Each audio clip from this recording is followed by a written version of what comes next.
Hello and welcome back to the MCR. My name is Mac. I'm here with TJ. We're going to talk about a story that's happening as we speak in Illinois. The Democratic governor, J.B. Pritzker, uh, signed a bill on Tuesday, one of the most expansive weapon bans in the country, outlawing the sale of nearly 170 so-called assault weapons.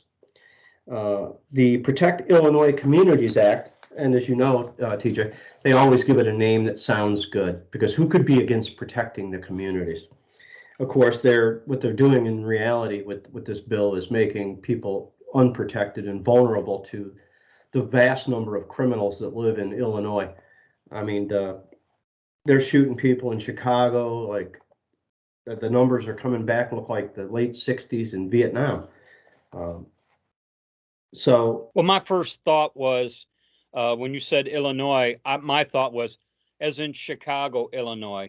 And, yeah. here we got Chicago and their messed up society dictating to the rest of the state, you know. And we Yeah. have the same problem here in Michigan. And if we were to, Detroit in the I-75 corridor dictating to what otherwise would be the rest of the red state, well, I had and I'm sure something like this is happening in Illinois, one of our viewers said in Detroit, in 3 zip codes, 62% of the state's gun violent crime happened. In 3 zip codes in the city of Detroit, 62%.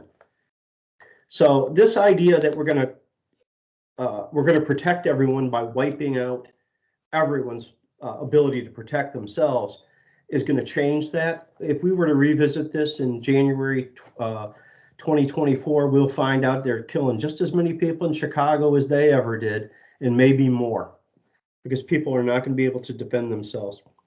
Uh, Now, this bill says you can keep the guns that are under the ban if you already own them, but you must register them. Now, this is something Democrats have wanted for a long time, and I think that the court has said that it's not constitutional to register guns. But it's, when does it matter to them?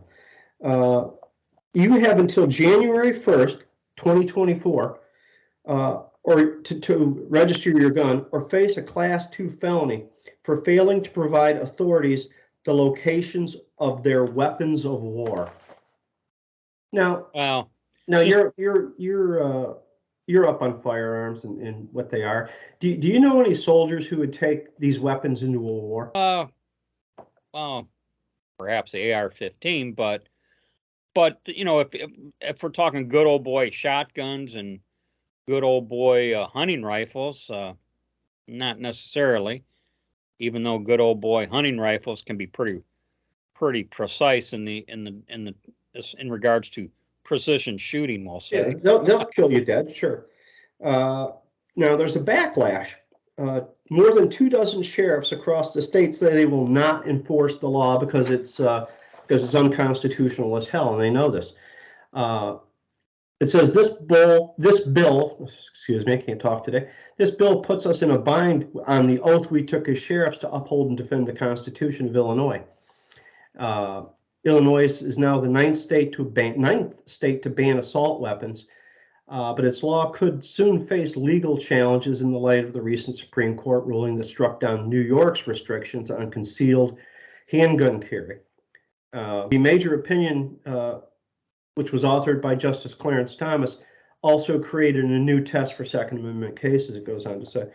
But they say they're going to win, and we're done with this. We'll have an energized membership, and we'll see a big war chest. And so, in other words, they're saying that they're going to end up selling more guns than ever after this gets shot down because they've tipped their hand again what they really want to do, Yeah, which is take your guns, leave you defenseless. I mean, we could kind of swerve off topic and get into the gas stove thing, and they want to take your gas stove away from you now.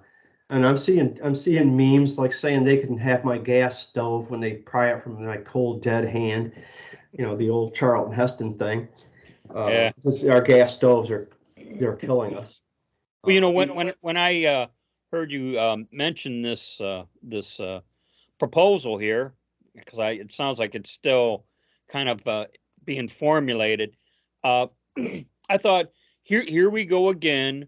More of this poking you in the chest. What are you going to do? What are you going to do? Trying to egg on, you know, the vast majority of gun owners are law-abiding people. Okay, and what they're doing is they're just poking the bear. They're poking the bear. They're poking them and poking them and poking Well, them. And then when they respond, they go, see, I told you so, I told you so. You know, yeah, uh, and something I'm compelled to mention here. Uh, you know, and I know in regards to CPL or concealed carry, even gun ownership, you know, you've got to have a clean record to get a CPL and to be cleared to purchase firearms. So they're targeting law-abiding citizens is my point. And they're doing this because of criminal activity of the criminals. It yeah. just it's insulting. Well, It just I gets me heard someone going. recently say that, you could stop all of the drunk drivers from killing sober drivers by taking the sober drivers off the road. And it makes the point that's about how stupid gun control is. You're taking the guns from the wrong people. They want to let criminals off the hook every Democrat state in this country. And I saw a map that said that there really are no blue states. There are only places with big blue cities. But because if you look at an electoral map, there is no really blue state. Yeah, it's well, the cities are Democrat strongholds, and then it turns into a numbers game. You Yeah. know, it's Well, you if know, we were a democracy, like they keep saying we are, then that's all that would matter. But we're not a democracy and have never been a democracy. and uh, in regards to the sheriffs, uh, and I find interesting, the sheriff. You take your typical county sheriff.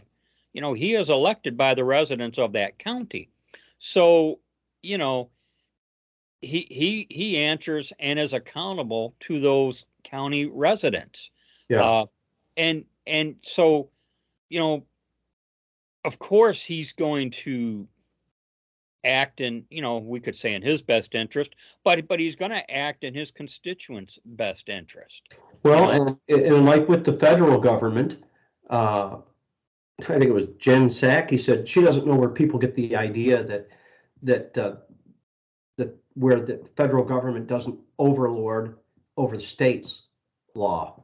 Well, it's the 10th Amendment is why it doesn't. And you got the same thing going on there with this governor saying that if the sheriffs won't do it, he'll get someone who will. Now, in a previous before we talked about this video, you said, well, the state police, who, so I got to wonder, they think that think a similar thing, that the state is overlord of the local municipalities and that they don't count. well, and as far as again, like we can reference any typical state here, any state, and say that the state police is the strong arm of the governor. Okay, and Well, we've seen that in Michigan for sure. oh yeah, big time. So just the mere threat of that use, you know, all you're doing is creating a divide between you know, creating a divide in society. You got law-abiding citizens being threatened by a power-hungry group, threatening the use of force. It just, like I said, poking the bear, poking the bear, poking the bear, you Well, I can know? guarantee you this, it is not for the protection of anyone but the Democratic Party in that state. I just, it's infuriating. Yeah, well, they don't care about the Constitution. If you don't understand this, you're an idiot, or you've just been asleep forever. Wake up out of your sleep. You and I were chit-chatting earlier before we began our recordings. I commented on Brazil and how Brazil is basically out of control, and they didn't have the luxury of the type of Constitution we have, the Bill of Rights like we have, and of course the Second Amendment is in the Bill of Rights that we have, and I just gotta wonder if it wasn't for our Bill of Rights and the Second Amendment in our Bill of Rights, where would we be at right now? Reflecting on the situation in Brazil. I mean, that country is in complete chaos, going to hell in a handbasket. The only thing that stands and that would be us. The only thing that stands between us and absolute tyranny is the Second Amendment. I firmly believe that. And I want to say it was my buddy Chip Roy. He was and this goes back a year or two when he was saying what he was saying in a committee hearing, and he made reference of owning an AR-15 and the necessity of fighting tyranny, and Nadler tries calling him out. Well, who are you going to use that weapon against? And Chip Roy was right back in his face. Anyone that would try to take away our rights. I mean, enemies, foreign and domestic, I think, is the phrase that Nadler was absent of. And Nadler tried calling him out, and Chip Roy was right back in his face. Nadler. How is this guy even in the House? Is he even in the House? He's a disgrace. I don't know. All right, well, I guess that's a wrap on this one. We're going a little longer than I hoped we would, but so with that, I guess we'll wrap it up. Something else? No, I've vented. Okay. We can Thanks everyone for letting me vent. Yes. So with that, we'll call it a wrap. As we always say, be safe, watch your six, and don't tread on me.